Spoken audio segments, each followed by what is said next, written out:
पिछले एपिसोड में हमने देखा था कि शियाओ चैन ऑक्शन हाउस में आ गया होता है। वहां आने के बाद तो उसे एक लड़की दिखाई दी थी जिसे यहाँ पर बेचा जा रहा था। इस वजह से वो एक यंग मास्टर के सामने उस लड़की को खरीद लेता है ताकि वो उसे आजाद कर सके। लेकिन तभी वहाँ पर एक जंगली बंदा आ चुका था जो कि उसी यंग मास्टर का साथी था। वो यहाँ पर शियाओ चैन से ही लड़ने के लिए आ गया होता है कि आखिर उसकी हिम्मत कैसे हुई यंग मास्टर की पसंद की हुई चीज को खरीदने की। इसलिए अब तो शियाओ चैन और उस जंगली बंदे के बीच में फाइट शुरू हो जाती है। जहाँ वो जंगली बंदा स्ट्रॉन्ग तो लग रहा था लेकिन तब शियाओ चैन ने अपना वही हीवन वाला लुक बदल लिया था। इसके बाद तो वो जंगली बंदे को बहुत मारता है, जिसके बाद यहाँ से ये एपिसोड शुरू होता है। तो इस एपिसोड की शुरुआत में इतना ज्यादा मार खाने के बाद भी वो जंगली वहाँ पर कह रहा था, अरे वाह, यहाँ पर तो मार खाकर मजा ही आ गया। मुझे जितनी मार लग रही है मुझे उतना ही ज्यादा मजा आ रहा है। ऐसे तो मैं और मार खा लूं यहाँ पर। वो शियाओ चैन से कह रहा था, तुम्हारी फाइट तो बहुत अच्छी है। इसका मतलब साफ है कि तुम कोई नॉर्मल बंदे बिल्कुल भी नहीं हो। तुम्हारे साथ फाइट करके बहुत ही ज्यादा मजा आ रहा है, इसलिए मैं तुम्हारे साथ और खेलना चाहता हूँ। शियाओ चैन अफसोस करते हुए वहाँ पर खुद में सोच रहा था कि ये बंदा अपनी ही मौत को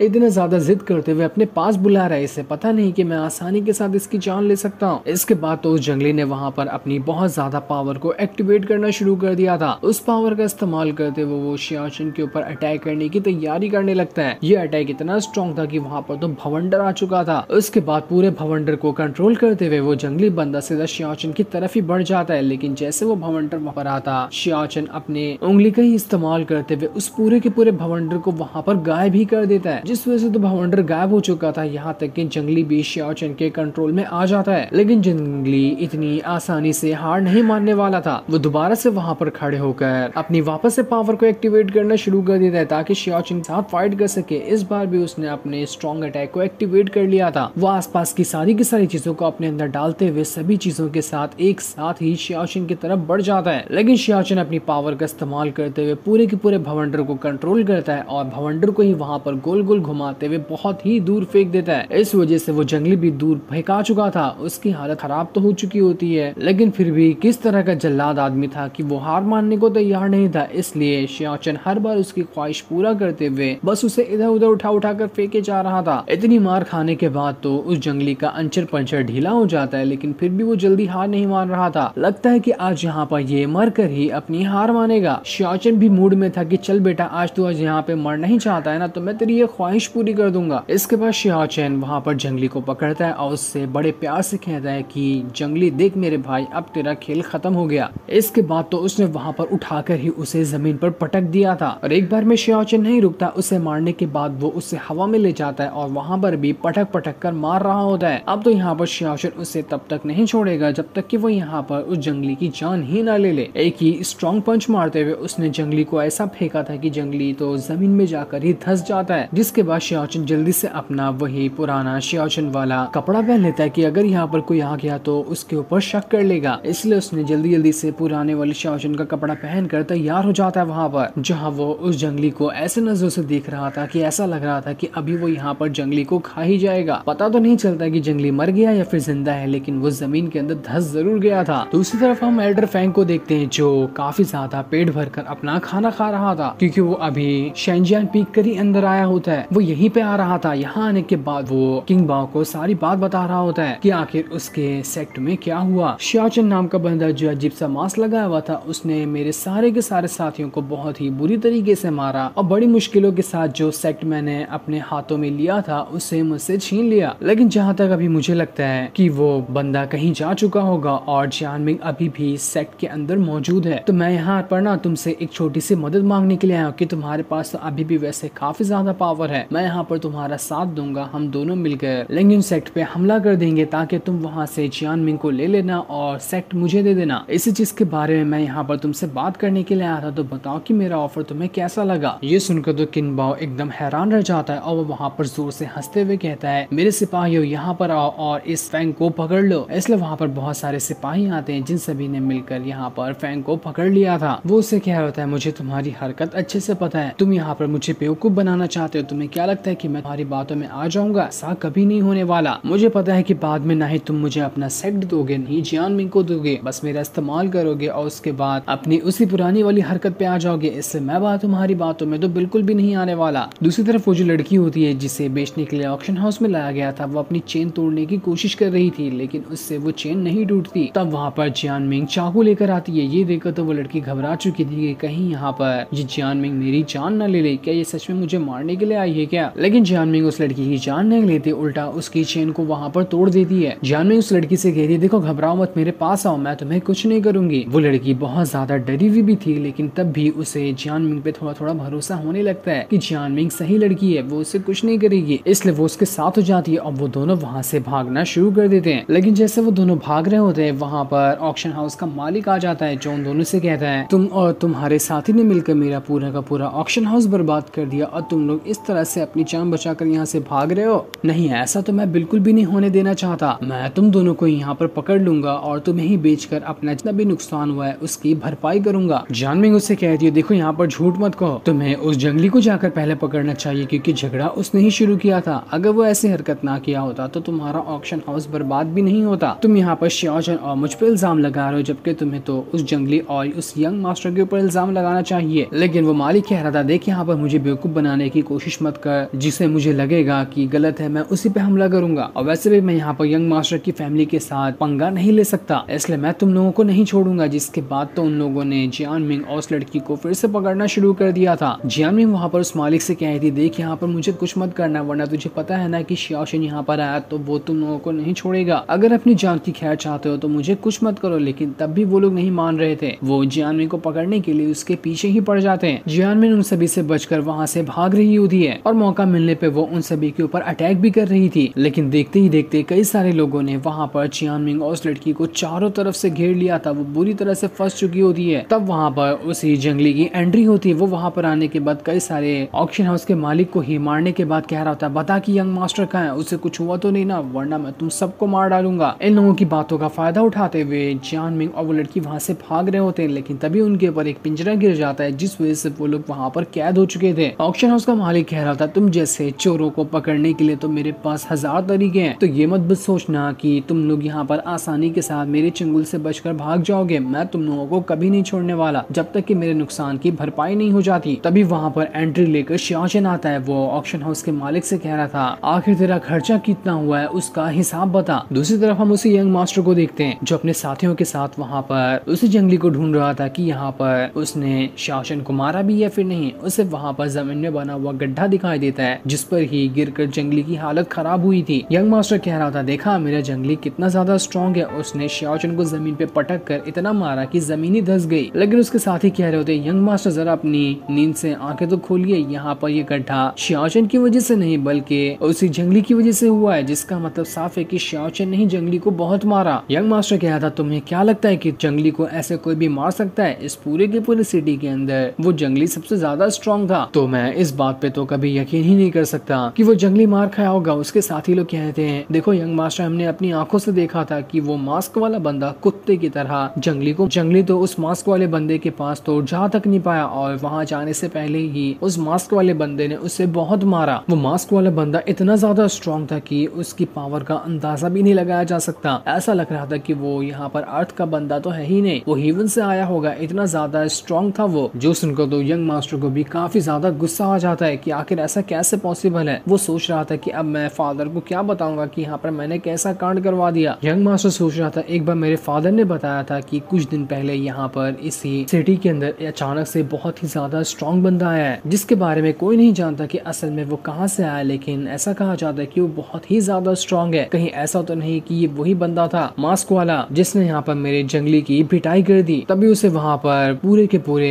गाँव के जो लोग थे भागते हुए दिखाई देते हैं। वो लोग किसी चीज से डर कर भाग रहे थे, जो देखकर तो यंग मास्टर भी हैरान रह जाता है कि यहाँ पर क्या हो रहा है। एक बंदा यंग मास्टर को बता रहा होता है वो मास्क वाला बंदा ऑक्शन हाउस में घुस चुका है, वहाँ पर जाकर उसने सारे लोगों को बहुत मारा। उन लोगों को उसने इतना मारा है कि सबकी हालत खराब हो चुकी है, इसलिए हम डर के मारे वहाँ से भाग गए। ये सुनकर तो वो यंग मास्टर भी घबरा चुका था कि यार ये मास्क वाला बंदा तो लगता है अब मेरे पीछे पड़ जाएगा। उस यंग मास्टर के साथी कहते देखो यंग मास्टर बेहतर यही होगा कि हम लोग यहाँ से भाग निकले। अगर वो मास्क वाला बंदा यहाँ पर आया ना तो हमारा पक्का बैंड बजा देगा, हम उसके सामने कुछ भी नहीं कर पाएंगे। लेकिन यंग मास्टर जो होता है वहाँ से जाने के लिए तैयार नहीं था। वो अपने साथियों से कह रहा था देखो यहाँ पर उस मास्क वाले बंदे ने मेरी जंगली की हालत खराब कर दी है, क्या पता वो जिंदा भी होगा या फिर मर गया होगा, मुझे नहीं पता, लेकिन मैं इतनी आसानी से तो उस बंदे को ऐसे जाने नहीं दूंगा। मैं उसे भी मार दूंगा और जहाँ से वो आया है वो पूरी की पूरी जगह बर्बाद कर दूंगा। मैं ऐसे तो उस उस बंदे को नहीं छोड़ने वाला। लेकिन उसके सारे के सारे साथी तो डर कर पहले से ही वहाँ से भाग चुके थे, इसलिए वो बेचारा अकेला पड़ जाता है। दूसरी तरफ ऑक्शन हाउस के अंदर शियाओ चेन ने सारे लोगों को उतना ही मारा था जितना इन लोगों का यहाँ पर नुकसान हुआ था। हर एक बंदे को मार मार कर उसने उसकी हालत खराब कर दी थी। तब भागते हुए वहाँ पर वो यंग मास्टर भी आ जाता है। वहाँ पर आने के बाद वो उस जंगली से कहता, देखो उठ जाओ, मैं यहाँ पर तुम्हें बचाने के लिए आया हूँ, तुम्हें अब घबराने की जरूरत नहीं है, ये मास्क वाला बंदा तुम्हारा कुछ नहीं कर सकता, मैं इसके साथ फाइट करते हुए इसे हरा दूंगा।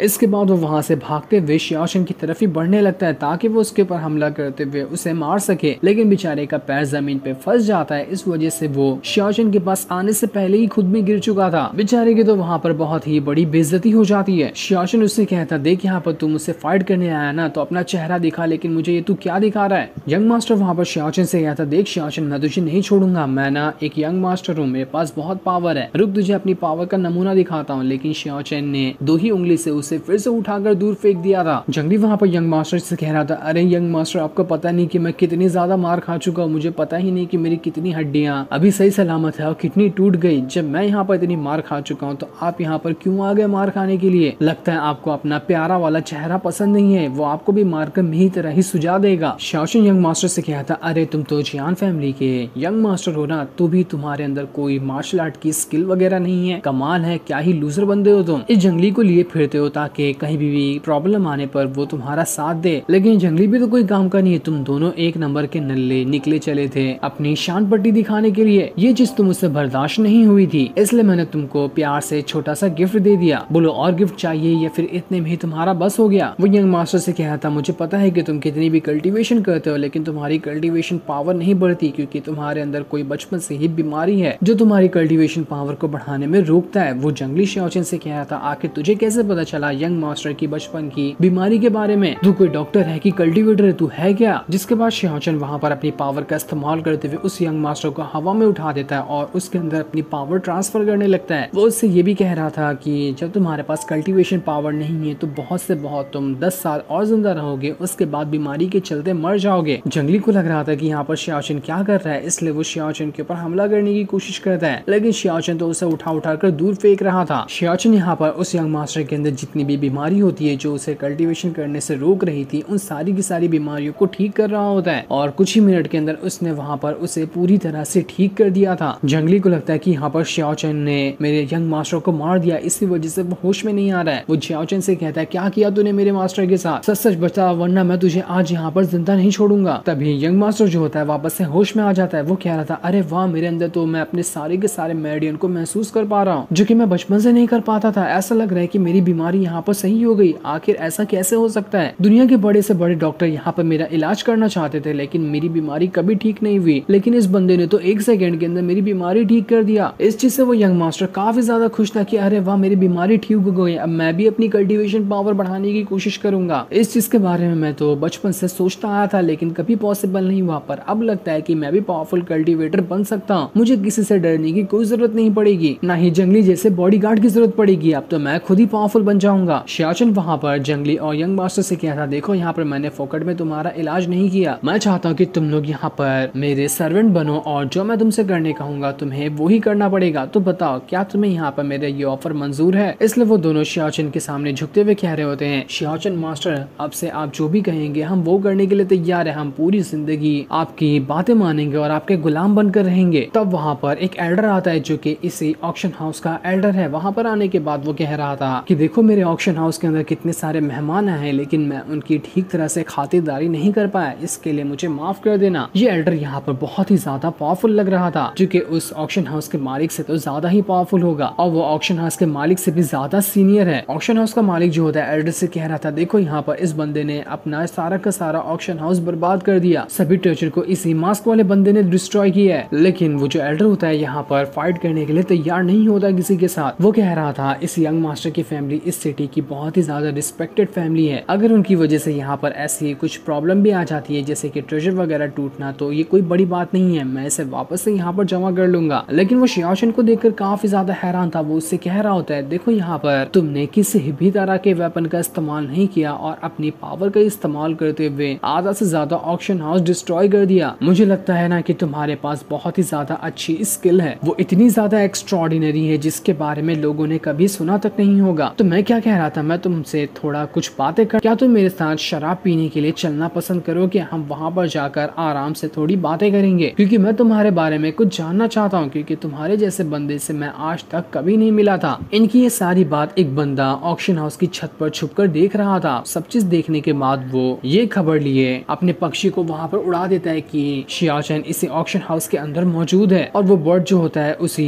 किंग बाओ के पास आकर सारी चीज बता देता है कि शियाचेन कहाँ पर है। वो जासूस भी किंग बाओ का ही था। किंग बाओ वहाँ पर शियाचेन के बारे में जानने के बाद काफी ज्यादा हैरान रह चुका था। वो एल्डर फेंग से कह रहा होता है, देखो एल्डर फेंग, मैंने पहले भी ना लिंगू सेट पे बहुत ज्यादा हमला करने की कोशिश की, लेकिन कभी कामयाब नहीं रहा। तुम्हारा जो ऑफर था ना वो मुझे थोड़ा थोड़ा सही लग रहा है कि शायद तुम यहाँ पर सही कह रहे हो। एल्डर फेंग कह रहा था, देखो अगर तुम्हें लिंगू सेट को हासिल करना है ना तो कोई ना कोई जासूस हमें लगेगा जो पहले लिंगू सेट की अभी क्या हो रहा है उसकी जानकारी ले और वो हमें ला कर दे। उसके बाद ही हम लिंगू सेट पे हमला करते हुए उसे खत्म कर सकते हैं। जिस पर किंग बाओ कह रहा था, इसकी तुम्हें टेंशन लेने की जरूरत नहीं है, मैं सारी चीजें खुद से ही हैंडल कर लूंगा, बस सही टाइम आने दो, उसके बाद तो सारी चीजें मेरी मुट्ठी में होगी, क्योंकि जो चीज मैं चाहता हूँ वो मुझे मिलकर ही रहती है। दूसरी तरफ हम फायरी को देखते हैं जो अपना लावे के अंदर ही कल्टीवेशन कर रहा था। वो लावे के अंदर बैठकर अपनी पावर को बढ़ा रहा होता है। तभी उसके पास एक बंदा आता है जो उससे कुछ कहने के लिए आया था। फायरी कहता है कि बताओ क्या कहना चाहते हो। वो बंदा वहाँ पर फायरी से कह रहा था, देखो यहाँ पर हमें ना शेंजान पीक के किंग बाओ का एक इन्विटेशन लेटर मिला है। वो यहाँ के सारे बड़े बड़े सेट को इन्वाइट कर रहा है ताकि वो मिलकर शियाचेन को पकड़ सके और उसके बाद वो लिंगू सेट पे हमला कर देगा। तो वो आपकी परमिशन चाहता है कि आप वहाँ पर जाएंगे या फिर नहीं जाएंगे। ये सुनकर तो फायरी एकदम ज्यादा गुस्सा हो चुका था, क्योंकि वो पहले से ही चाहता है कि वो शियाचेन को मार दे, उसके बाद वो लिंगू सेट को भी खत्म कर दे। दूसरी तरफ किंग राओ जो होती है जब अपने सेक्टर में मौजूद थी तो ऐसा लग रहा था कि उसके पास भी वो लेटर आया है जो कि किंग बाओ ने भेजा है। वो किंग राओ को भी अपनी टीम में शामिल करना चाहता होगा ताकि वो सब मिलकर शियाचेन के साथ फाइट करते हुए लिंगू सेट के ऊपर हमला कर सके। किंग राओ जो होती है उस लेटर को वहाँ पर जलाते हुए कहती है, मैं तो पहले यहाँ पर तमाशा देखूंगी कि हो क्या रहा है, उसके बाद सही मौका आने पे मैं डिसाइड करूंगी कि मुझे किसका साथ देना है, क्योंकि तमाशा देखने से ज्यादा बढ़कर मजा किसी चीज में नहीं है। जिसके बाद हम फायरी को देखते हैं, वो अपनी पूरी की पूरी आर्मी लिए वहाँ से आगे बढ़ रहा था। वो लोग किंग बाओ के साथ सभी आगे बढ़ रहे होते हैं। तो वहीं लिंगू सेट के अंदर मास्टर जो होते हैं सभी डिसेबल से कह रहे थे, देखो यहाँ पर कभी भी हमारे ऊपर हमला हो सकता है। वो सब लोग यहाँ पर जानमिंग को ही लेने के लिए आएंगे, लेकिन हमें इसके लिए पहले से तैयार रहना है। कोई भी यहाँ पर क्यों ना आ जाए, हम उसके साथ फाइट करेंगे और उसे यहाँ से भगा देंगे। जिस पर सारे के सारे डिसेबल मान जाते कि हाँ हम यहाँ पर एक साथ होकर सारे के सारे दुश्मनों का खात्मा कर देंगे, चाहे कोई भी क्यों ना आ जाए, कोई भी यहाँ से जिंदा बचकर वापस नहीं जाएगा। जो सीन दिखाते ही ये एपिसोड यहीं पर एंड हो जाता है। Thanks for watching.